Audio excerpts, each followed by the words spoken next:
وابستگی کا اظہار کیا لانگ مارچ میں شرکت کر کے، اور اس وقت حکومت کیا سوچ رہی ہے؟ ان کی بھی کانپیں ٹانگ رہی ہیں، کیا ہو رہا ہے؟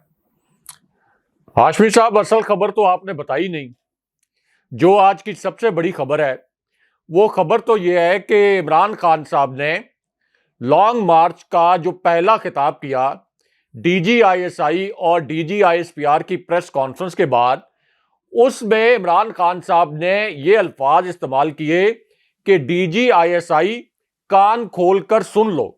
یہ عمران خان صاحب نے الفاظ استعمال کیے۔ پھر خان صاحب نے کہا کہ آپ کی جو پریس کانفرنس تھی یہ ایک سیاسی پریس کانفرنس تھی۔ آپ کہتے ہیں کہ ہم سیاست میں نہیں پڑھنا چاہتے اور ہمارا سیاست سے کوئی تعلق نہیں ہے، لیکن یہ اس قسم کی پریس کانفرنس تھی جس قسم کی پریس کانفرنس ہمارے اپوزیشن کے جو لوگ ہیں وہ کرتے ہیں۔ اس کے بعد خان صاحب نے کہا کہ میرے پاس بہت سے راز ہیں، میں ان تمام نکات کے، یعنی جو D G I S P R اور D G I S I نے اٹھائے، میں ان کے جوابات دے سکتا ہوں، لیکن مجھے اپنے ادارے، مجھے اپنی فوج اور مجھے اپنے ملک کی فکر ہے۔ میں میاں نواز شریف نہیں ہوں جو لندن میں جا کر یا بیرون ملک جا کر اپنی فوج کے خلاف کوئی کیمپین کرے۔ میں کوئی آصف علی زرداری نہیں ہوں جنہوں نے امریکہ کے اخباروں میں پاک آرمی کے خلاف اشتہارات لگوائے تھے۔ آپ کو یاد ہے نا کہ امریکہ کے اخبارات میں کس طرح سے پاک فوج کے خلاف اشتہارات لگوائے گئے تھے آصف علی زرداری کی جانب سے۔ تو خان صاحب نے کہا کہ میں اپنے ادارے کو مضبوط دیکھنا چاہتا ہوں، میرے پاس جوابات تو بہت ہیں اور میرے سینے میں راز بھی بہت ہیں۔ اگر 2-3 نکات D G I S P R اور D G I S I نے اٹھائے ہیں تو میں اس کے اوپر 200 نکات جو ہیں وہ بیان کر سکتا ہوں، لیکن میں کبھی بھی نہیں چاہتا کہ میرے الفاظ سے میری فوج کو نقصان پہنچے، کیونکہ مجھے پتا ہے کہ میری فوج میرے ملک کی سلامتی کی ضامن ہے۔ تو یہ ہاشمی صاحب آج کی ایک بڑی خبر تھی، اور جس ٹون میں پھر عمران خان صاحب نے بات کی، یہ اسی وجہ سے کلپ جو ہے اس وقت یہ وائرل بھی ہے، کیونکہ اس سے پہلے کبھی بھی اس طرح سے کوئی بات نہیں کی گئی۔ اچھا، دوسرا، اب جو میری بات ہوئی لاہور میں کچھ رپورٹرز کے ساتھ، جو آپ نے پوچھا کہ کیا ایکسپیکٹیشنز کے مطابق لوگ نکلے یا نہیں نکلے۔ اب ہاشمی صاحب، میں نے 5-6 رپورٹرز کے ساتھ رابطہ کیا، جو 5-6 سینئر صحافی ہیں جو گراؤنڈ کے اوپر اس لانگ مارچ کو کور کر رہے تھے۔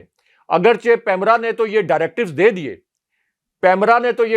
دے دیے کہ اس لانگ مارچ کو کور نہ کیا جائے، لیکن ہاشمی صاحب یہ 5-6 جو صحافی ہیں یہ ایسے چینلز میں بھی ہیں جن کی پالیسیز اس وقت مکمل طور پر عمران خان صاحب کے خلاف ہیں۔ جس طرح سے اسلام آباد میں کوئی ایونٹ ہوتا ہے تو لاہور یا کراچی کے صحافی ہم سے رابطہ کر کے ہم سے خبر لیتے ہیں، اسی طرح بہترین طریقہ یہ ہوتا ہے کہ جو گراؤنڈ کے اوپر لوگ ہوں آپ ان سے رابطہ کریں اور ان سے پوچھیں کہ اس وقت جو ایونٹ ہو رہا ہے وہ کس قسم کا ہے۔ اب ہاشمی صاحب، یہ جو 5-6 صحافی ہیں ان سب نے کہا کہ میسیو کراؤڈ تھا، اور پہلے دن یہ امید نہیں تھی، کیونکہ پہلے دن تو اس نے اسلام آباد نہیں جانا تھا اس کراؤڈ نے، تو پہلے دن یہ امید نہیں تھی کہ اتنا بڑا مومنٹم بنے گا۔ خاص طور پر D G I S P R اور D G I S I کی جو پریس کانفرنس تھی اس کے بعد کچھ لوگوں کا خیال تھا، خاص طور پر یہ امپورٹڈ حکومت کا، کہ شاید عمران خان صاحب کے لانگ مارچ کا کوئی ٹیمپو ٹوٹ جائے گا، شاید کوئی لوگ خوف و ہراس کا شکار بھی ہو جائیں گے۔ لیکن بہت بڑا کراؤڈ، یہ 5 جو صحافی ہیں ان کا یہ کہنا تھا کہ بہت بڑا کراؤڈ جو ہے وہ نکلا ہے لاہور میں، اور اس معاملے پر تحریک انصاف کے جو کارکن تھے، یعنی ایک تو لا تعلق سا کراؤڈ ہوتا ہے، یہ بڑا پرجوش کراؤڈ بھی تھا، یعنی مسلسل نعرہ بازی ہو رہی تھی وہاں پہ، مسلسل یہ کراؤڈ عمران خان صاحب کے کنٹینر کے ساتھ اور دیگر گاڑیوں کے ساتھ چلتا رہا۔ تو اس کا مطلب یہ ہے کہ جس قسم کا مومنٹم لاہور سے عمران خان صاحب اچیو کرنا چاہتے تھے اس لانگ مارچ کے لیے، وہ تو اچیو کر لیا گیا ہے۔ اب ہاشمی صاحب، چونکہ یہ فیز وائز آنا ہے اسلام آباد میں، تو یہ لانگ مارچ کتنا کامیاب ہے اور اس کے اندر کتنا بڑا کراؤڈ ہے، اس کا اندازہ آپ اس بات سے لگا لیں کہ خوف اتنا خوف ہے کہ چینلز کو ہدایات کی گئی کہ عمران خان کے اس لانگ مارچ کی کوریج نہیں کرنی۔ 2-3 جگہوں سے یہ بھی کہا گیا کہ رپورٹرز کو یہ کہا گیا کہ آپ نے اپنے الفاظ میں محتاط رہنا ہے, کہیں بھی یہ الفاظ نہیں استعمال کرنے کہ یہاں پر کوئی بہت بڑا کراؤڈ موجود ہے اور لوگ بڑے پرجوش ہیں. لیکن ہاشمی صاحب, یہ ٹیکنالوجی کا زمانہ ہے, ٹیکنالوجی کے سامنے کوئی قوت نہیں کھڑی ہو سکتی. وہ تمام ویژلز وہ پھر ٹویٹر پر وائرل ہو گئے. اسی وجہ سے یہ جو ڈیجیٹل میڈیا ہے بہت تیزی سے آپ کا جو یہ روایتی الیکٹرانک میڈیا ہے اس کی جگہ لے رہا ہے. فیس بک پر یہ ساری فوٹیجز وائرل ہو گئی جن میں دیکھا جا سکتا ہے کہ کتنی بڑی تعداد میں لوگ جو ہیں وہ اس لانگ مارچ میں نکلے. تو ایک تو پیمرا سے اس کی جو کوریج بین کروائی گئی, یہی اس بات کا ثبوت ہے کہ یہ ایک بہت بڑا لانگ مارچ تھا. دوسرا ہاشمی صاحب, 4 پریس کانفرنسز ہوئیں, چار پریس کانفرنسز ہوئیں. اسکرین کو انگیج کرنے کی کوشش کی گئی کہ کسی طریقے سے عمران خان صاحب کے لانگ مارچ کے متعلق ٹکر بھی نہ چلے. یہ بھی اس بات کا ثبوت تھا کہ حکومت کتنی بوکھلائی ہوئی ہے. اور سب سے بڑی بات ہاشمی صاحب کہ اب انہوں نے پارلیمنٹ کا مشترکہ اجلاس بلا لیا ہے. 4 نومبر کو اس لانگ مارچ کا جو پروپوزڈ ایک دھرنا ہے اسلام آباد میں, 4 جو نومبر کو, تو اب انہوں نے 3 نومبر کو پارلیمنٹ کا جوائنٹ سیشن بلا لیا ہے. اور پارلیمنٹ کا جوائنٹ سیشن کیوں بلایا ہے کہ ہم پیپلز پارٹی کے ساتھ, اے این پی کے ساتھ, جے یو آئی کے ساتھ, ایم کیو ایم کے ساتھ اور باقی جو 14 جماعتیں ہیں ان کے ساتھ مل کر یہ پارلیمنٹ جہاں ان کے پاس مینڈیٹ نہیں ہے, جو جعلی مینڈیٹ ہے, وہاں پر عمران خان صاحب کے اس دھرنے کے خلاف اور اس لانگ مارچ کے خلاف تقریریں کریں. اب ہاشمی صاحب اس میں ایک اور اہم نقطہ ہے, جب فضل الرحمان اسلام آباد آئے تھے ان کا دھرنا نہیں تھا, ایک دھرنی تھی, اور ان کے ساتھ صرف مدارس کے بچے تھے. سب کو پتا تھا کہ کوئی سیاسی کارکن ان کے ساتھ نہیں تھے, بہت کم تعداد میں تھے, صرف مدارس کے بچوں کے ذریعے وہ ریاست کو بلیک میل کر رہے تھے.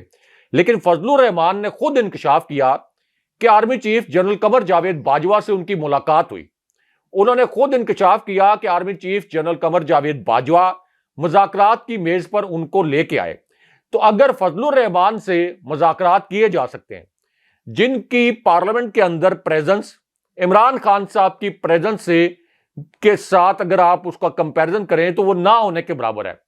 ضمنی الیکشن میں کہیں نام و نشان نہیں تھا جے یو آئی کا.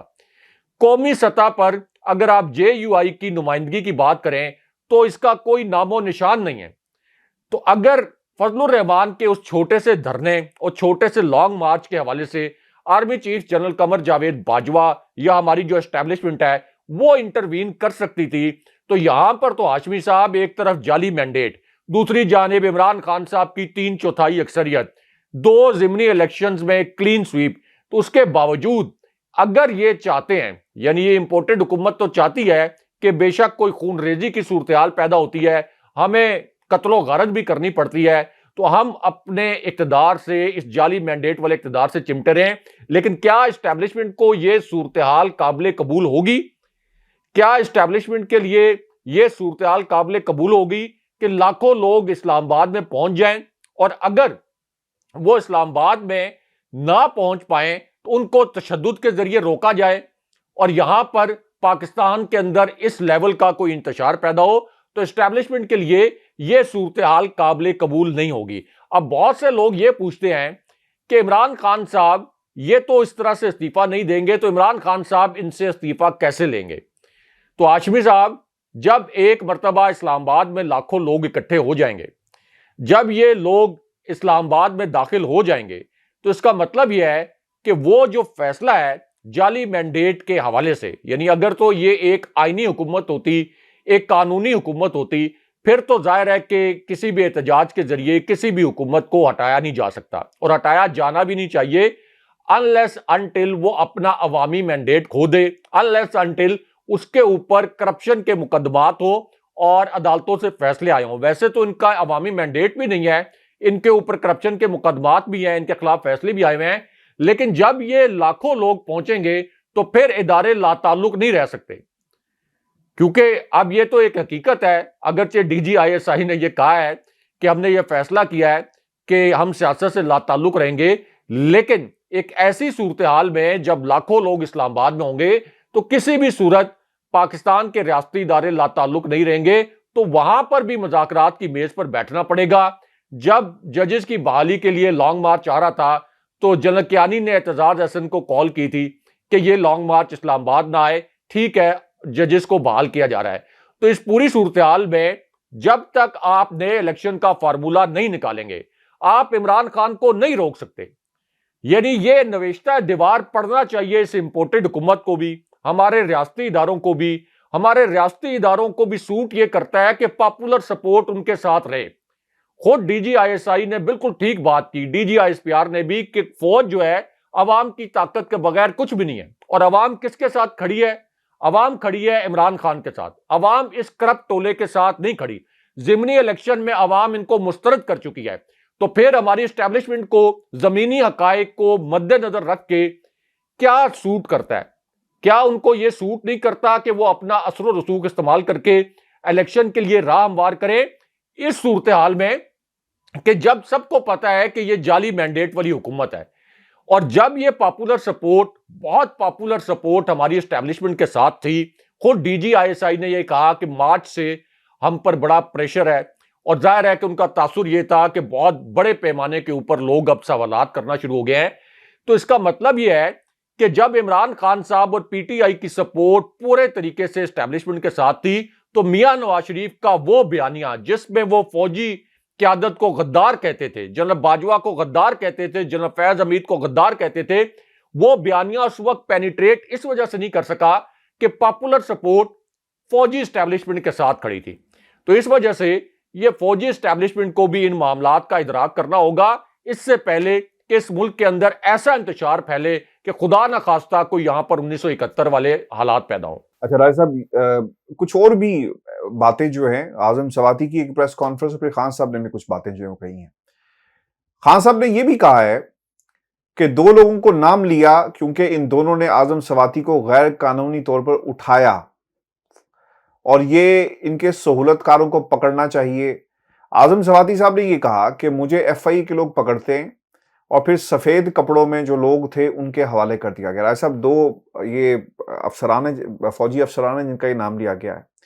اچھا, اب ایک اور بھی بات یہ ہوئی, خان صاحب نے یہ بات کہی ہے کہ جنرل باجوہ میں آپ سے پوچھتا ہوں, بلاول بھٹو نے کراچی میں آئی ایس آئی کے سیکٹر کمانڈر نے کوئی زیادتی کی اور اس کی شکایت پر اس کو ہٹا دیا گیا, ایسا ہوا؟ آپ کو یاد ہوگا کہ کیسے دروازے توڑے گئے اور یہ کہا گیا تھا کہ مریم تو ہماری مہمان تھی, اور یہ سب کچھ کیوں ہوا؟ ساری دنیا نے اخباروں میں لکھا کہ پاکستانی سینیٹرز کو اٹھا کر تشدد کیا گیا, پوری دنیا میں فوج کی بدنامی ہوئی. اس طرح فیصلے سے پاکستان کا وقار خراب ہوتا ہے. اور پھر غیر سیاسی ہونے کا D G I S P R کا, اس پر آپ نے بڑی تفصیل سے بھی یہ نکات رکھے. لیکن یہ جو معاملہ ہے نا راجہ صاحب, پکڑنے کا, اٹھانے کا, اور پھر جس انداز میں اعظم سواتی صاحب نے جو باتیں کہی ہیں, راجہ صاحب یہ کہاں جا کر معاملہ جو رکیں گے؟ کیونکہ ایسا لگتا ہے کہ ایک بڑی جنگ ہو رہی ہے, اور یہ جنگ جو ہے وہ پاکستان تحریک انصاف اور اب اداروں کے درمیان ڈائریکٹلی ہو رہی ہے. اب کوئی بیچ میں کوئی دیوار نہیں ہے, آمنے سامنے معاملات آ گئے ہیں. ادھر سے بھی آپ نے دیکھا کہ دو انتہائی اہم لوگوں نے پریس کانفرنس کی, اور پھر اس کے بعد خان صاحب کہتے ہیں کہ میں جواب بھی دے سکتا ہوں لیکن میں نے جواب نہیں دینا. لیکن اب لانگ مارچ کے موقع پر اور پھر اعظم سواتی کی جو پریس کانفرنس تھی, ایسا لگتا ہے کہ اب پیچھے کوئی نہ مذاکرات کی گنجائش رہ گئی ہے اور صرف ہمیں لڑائی نظر آ رہی ہے, کیونکہ اس کے بعد تو سر ایسا مذاکرات کی کوئی گنجائش نظر بھی نہیں آتی. دیکھیں ہاشمی صاحب, یہ کتنی تکلیف دہ بات ہے کہ اعظم سواتی ایک حاضر سروس میجر جنرل اور ایک حاضر سروس بریگیڈیئر کے متعلق یہ کہہ رہے ہیں کہ مجھے ان کے اشارے پر مجھے برہنہ کیا گیا. اب ہاشمی صاحب, یہ جو معاملہ ہے اس پر D G I S P R کو خود سامنے آنا چاہیے. رانا ثناء اللہ, یہ تو army chief general Qamar Javed Bajwa اور اے این ایف جو پاک فوج کا ذیلی ادارہ ہے, جب ان کو گرفتار کیا گیا تھا تو انہوں نے بڑے ہی سنگین ترین الزامات لگائے تھے اس وقت, اگرچہ اس کے کوئی شواہد انہوں نے پیش نہیں کیے تھے. لیکن اب چونکہ اعظم سواتی نے یہ کیمروں کے سامنے بات کی ہے, اور سب کو پتا ہے کہ اعظم سواتی ظاہر ہے کہ سینیٹر بھی ہیں, ایک بزرگ بھی ہیں, تو اس معاملے کی وضاحت اس لیے آنی چاہیے کہ کوئی بھی نہیں چاہتا, کوئی بھی اس بات پہ یقین نہیں کرنا چاہتا. یعنی یہ اتنا ایک تکلیف دہ قسم کی حقیقت ہے یا اتنا تکلیف دہ قسم کا دعویٰ ہے کہ کس طریقے سے ہمارے جو حاضر سروس فوجی افسران ہیں ان کے متعلق اس طرح کی چیزیں آن سکرین سامنے آ رہی ہیں. تو اس سے آپ یہ دیکھیں کہ کس کو فائدہ ہوگا.